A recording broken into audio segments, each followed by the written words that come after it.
గణతంత్ర దినోత్సవ వేడుకల్లో భాగంగా ఏపీఈపీడీసీఎల్ పవన, సౌర తదితర సంప్రదాయేతర ఇంధన వనరులపై అవగాహన కల్పించే విధంగా రూపొందించిన శకటానికి రెండవ బహుమతి లభించింది.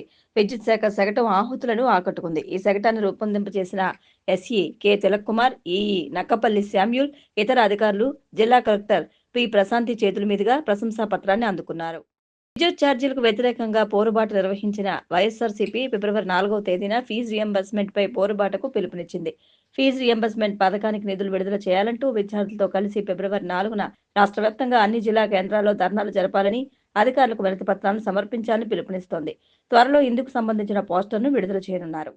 రాజమహేంద్రవరంలోని వెంకటేశ్వర నగర్ వాకర్స్ పార్క్ లో గణతంత్ర దినోత్సవ వేడుకలు ఘనంగా జరిగాయి. ఈ సందర్భంగా వాకర్స్ అసోసియేషన్ మాజీ అధ్యక్షుడు యు పరశురాం జాతీయ జెండాను ఆవిష్కరించారు. సీనియర్ సిటిజన్లకు వివిధ పోటీలు నిర్వహించి విజేతలకు బహుమతులు ప్రదానం చేశారు. ఆరోగ్య పరిరక్షణపై అవగాహన కల్పించారు. ప్రముఖ నేత్ర వైద్యులు ఏఎస్ఆర్ మూర్తి, అసోసియేషన్ కార్యదర్శి ఏ వెంకటేశ్వర్లు, సాయిబాబా తదితరులు పాల్గొన్నారు.